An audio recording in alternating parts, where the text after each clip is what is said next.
Bonjour, bonsoir, mesdames et messieurs. Bienvenue à votre tribune droit au but du 18 septembre 2021, code 243. Nous émettons depuis Kinshasa, la capitale de la République démocratique du Congo. Nous vous souhaitons bienvenue à ce numéro, en ce jour de samedi. Bien sûr, c'est le week-end, donc on vous souhaite également aussi bon week-end de partout où vous nous suivez. Mais nous voulons atterrir un peu à essayer de nous conscientiser aussi comme d'habitude, mais surtout essayer d'apaiser aussi un peu trop de surestime de soi. Parce que hier, j'ai suivi quand même quelques confrères par ailleurs dont le travail que j'apprécie beaucoup, j'apprécie vraiment ce qu'ils font.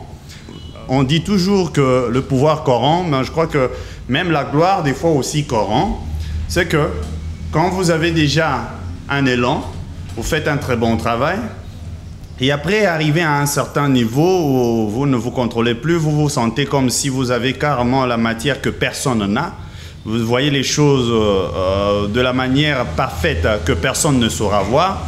Et là, vous commencez à essayer peut-être de, comment dire, de marcher sur le nez des gens, parce que quand vous dites quelque chose ou vous prodiguez conseil à quelqu'un, et que vous ne maîtrisez pas du tout, disons, les forces et les faiblesses de la personne, vous ne maîtrisez pas ses plans, vous ne maîtrisez pas ses stratégies, mais par contre, vous livrez juste à un exercice de donneur de leçons sans savoir ce que la personne d'abord maîtrise. Je crois que c'est une manière peut-être de monopoliser l'attention sur soi. C'est une manière subtile de se faire plus important que tous. Mais par ailleurs, je commence d'abord par parler, puisque l'actualité tournait autour de deux sujets que j'ai écoutés ce matin. J'aimerais au moins glisser un mot là-dessus. Ça sera vite fait et après, nous allons carrément entrer dans notre vif du sujet. L'actualité est dominée par quoi? J'entends la Mouka annoncer une autre marche. Le 29 septembre 2021. Je comprends. Je crois que ça ne mérite même pas qu'on en commande trop. Oui, c'est l'opposition. De par les principes, on peut se dire que tout est à la normale, tout est calme. La Mouka marche sur les sentiers battus par l'UDPS, dont Etienne Tshisekedi Mulumba, mais il n'a pas suffisamment analysé un certain nombre de paramètres pour dire que vous ne pouvez pas faire ce que Tshisekedi avait fait en 1982 si vous ne savez pas pourquoi il avait choisi, cette démarche en cette période-là, dans quel environnement il s'est trouvé. Si vous n'étudiez pas ce paramètre, vous direz facilement que moi j'ai fait ça parce que Etienne Tshisekedi aussi l'avait fait. Alors si on n'arrive pas à prendre ce paramètre en compte, on ne serait qu'un suiveur ou un suiviste qui ne serait rien en lui seul.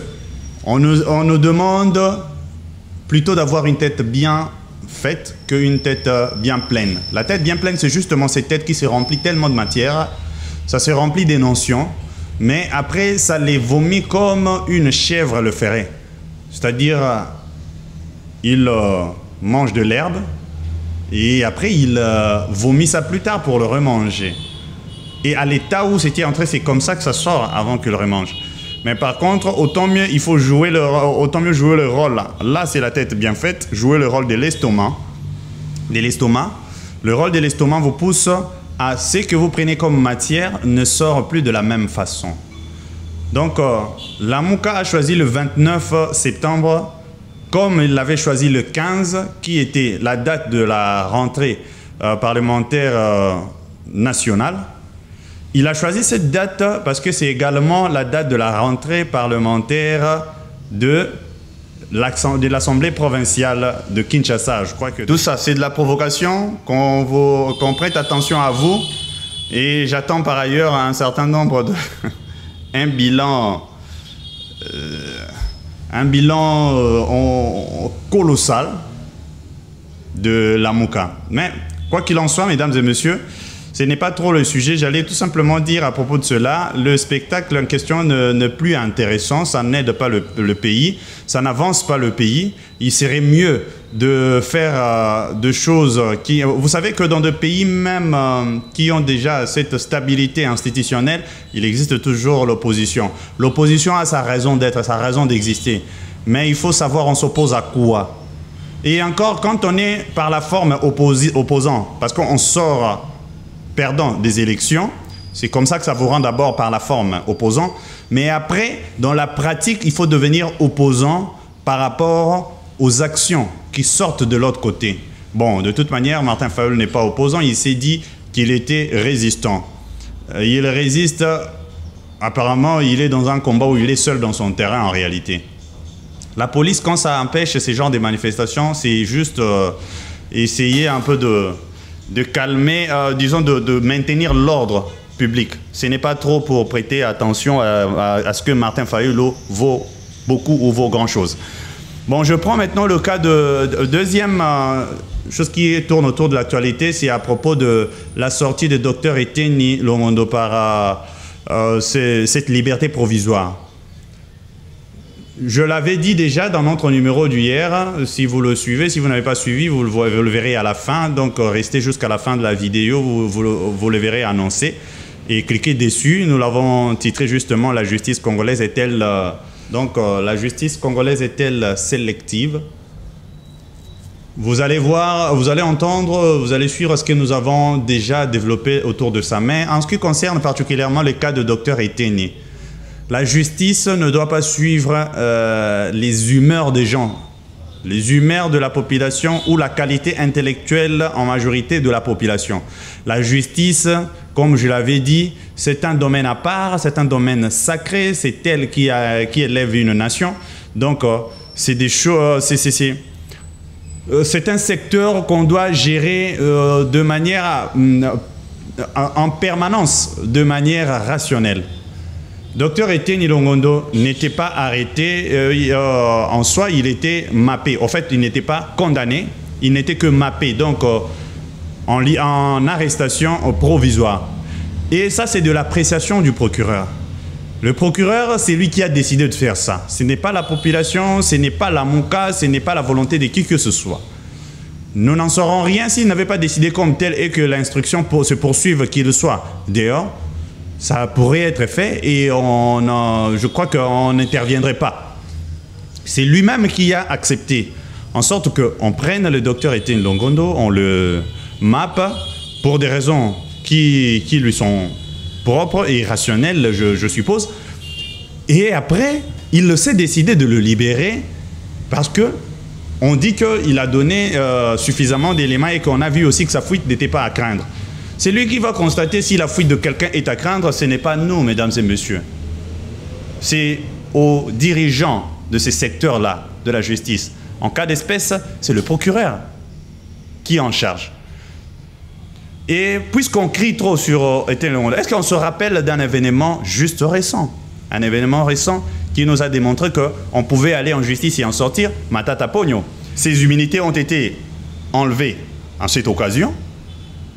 Le monsieur s'est présenté sur les dossiers de la zaïranisation et nous entendons que c'est un mouvement de 110 millions de dollars qui a été fait, qu'on ne sait pas bien retracer. Mais on a vu qu'il n'y avait pas suffisamment d'éléments pour inculper le Premier ministre honoraire.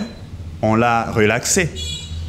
Est-ce que vous vous rappelez? Vous savez que lui aussi, à son tour, était mappé. Quoique, quand on est sénateur, de par ses immunités, quand on vous mappe, en réalité, on vous gardera en résidence surveillée. Il a été relaxé sur cette affaire. L'affaire qui le poursuit actuellement, c'est une autre affaire. Mais est-ce qu'on en a... Pourquoi on n'en a pas fait tout ce chantage, tout ça? Puisque Matata Pogno était vu comme quelqu'un qui ferait obstruction au régime actuel pour le renouvellement de leur mandat. Donc arrêtons de mettre de la passion partout. Mais par contre là, je veux maintenant déjà prendre le chemin de notre sujet du jour. Comme je voulais dire, il faut qu'on fasse attention à être donneur de leçons à tout prix. Le confrère qui a développé, comme j'ai dit, j'apprécie par ailleurs son travail, qui a développé une série de conseils en l'endroit de l'UDPS. Comme quoi, avec l'acte qui s'est passé, le professeur honorable Modeste Bahati remettant le PV de leur réunion de la FDCA, choisissant le chef de l'État comme leur candidat aux élections de 2023, et remettant cela au secrétaire général, le confrère l'a interprété, ou disons, il s'est rendu compte, il s'est dit que il se rend compte comme si l'UDPS prend à la légère la question des élections et qu'il trouve que l'UDPS est dans une sorte de satisfaction déjà ou de confort, comme quoi il n'y a pas à faire un effort pour renouveler son mandat ou affronter les élections, et qu'elle serait en train de négliger cette question. Il ne prend pas suffisamment de stratégie.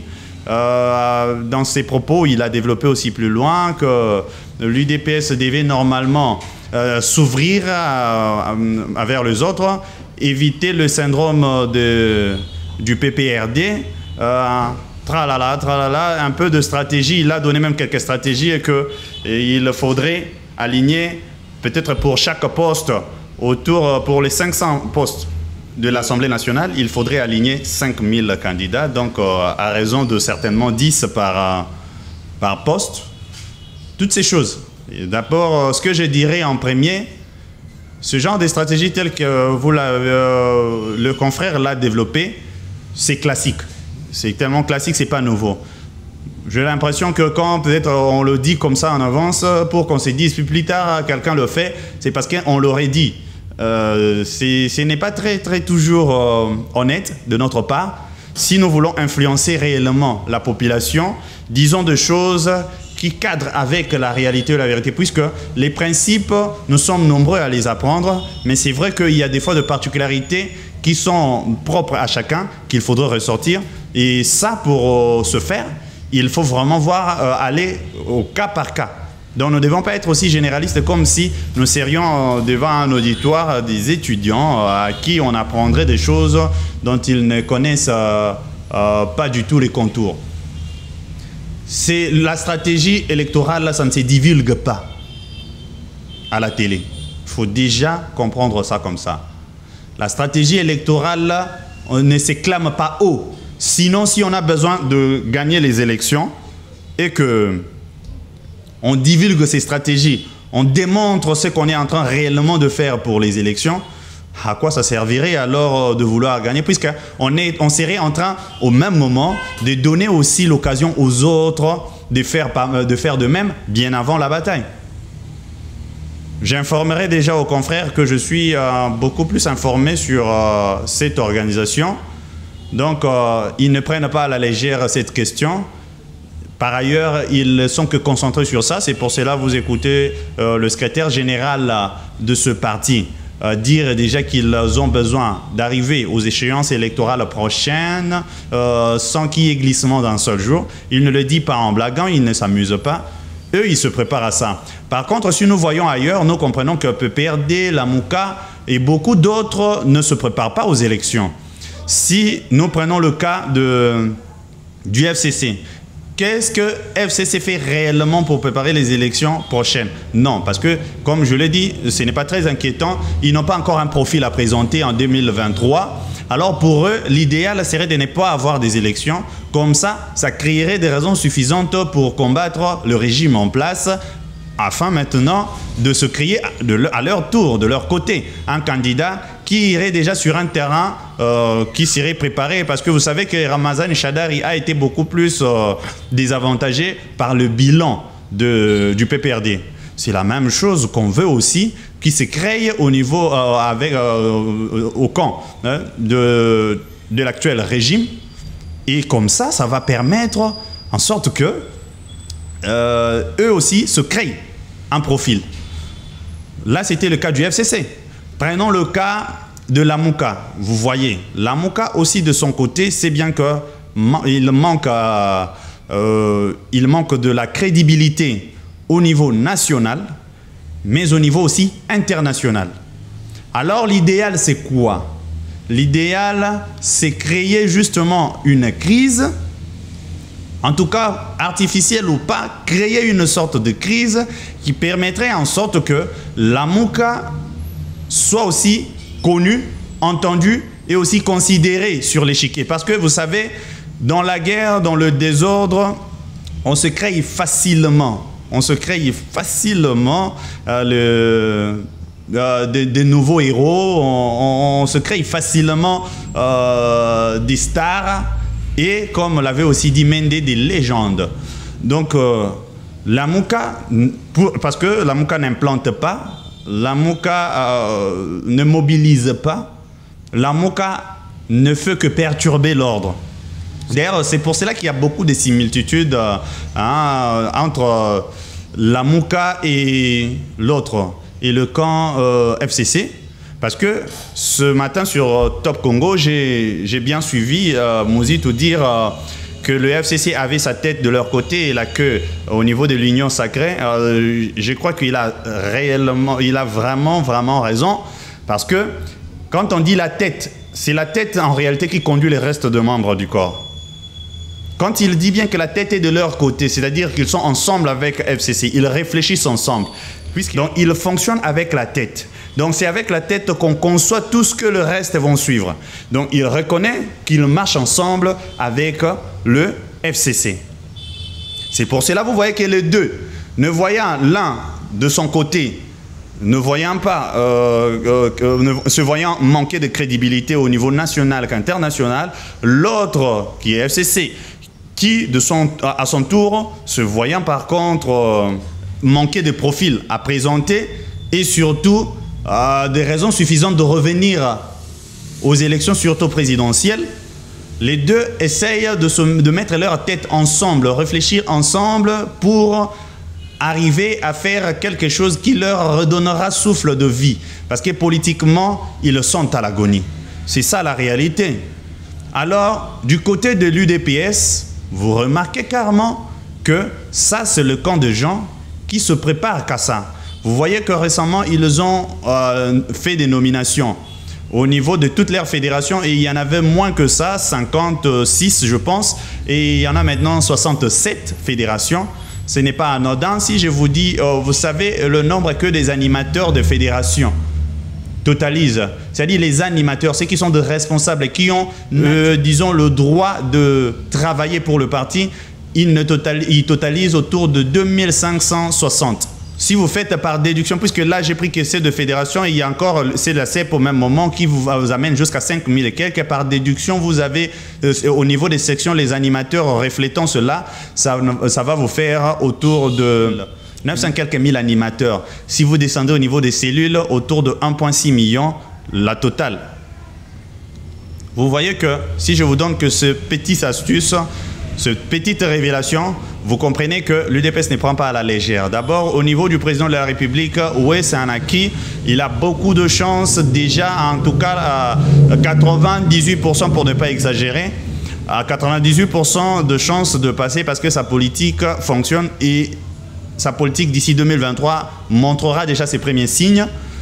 Mais par contre, il y a encore l'autre pan de la question que l'UDPS peut peut-être se pencher, c'est pour cela que l'UDPS travaille dessus, c'est pour les députés. Quand le secrétaire général se réjouit pour l'action de Bahati, c'est justement pour vous dire que du côté du président, ils se sentent à l'aise. Du coup, ça leur donne l'occasion que de se concentrer sur le renouvellement de la majorité au niveau du Parlement, mais une majorité confortable qui donnerait au chef de l'État l'occasion de travailler, de bien travailler, d'asseoir la politique. Sachez bien que l'UDPS, moi, si j'atterrirais pour conseiller l'UDPS doit rester fidèle à ses idéaux. Quand vous lisez sur leur statut, vous voyez les 14 objectifs sur leur article 10. S'ils arrivent à rester concentrés sur cela, ils renouvelleront des élections autant de fois qu'ils voudront et peut-être qu'ils feront remise et reprise avec Jésus-Christ tel qu'elle avait dit l'honorable président Jean-Marc Kabunda Kabundo, parce que je ne vois pas comment est-ce que le peuple ne pourra pas accorder sa confiance si seulement ces 14 objectifs se concrétisent. Nous en parlerons peut-être une autre fois. Je suis du côté de ceux qui œuvrent pour ce pays. Je reconnais que le Sphinx de Limete a été quelqu'un de très important pour ce pays. Il a laissé un parti aussi qui doit survivre avec ses idéaux. Alors, de ce fait, je vous dis, je soutiens carrément le régime en place du moment où ils resteront fidèles à leurs idéaux et à leurs objectifs. Nous sommes à la fin aujourd'hui. Léguons l'âme d'un peuple uni aux générations futures pour la RDC et l'Afrique. C'était les factotums de la République. À la prochaine.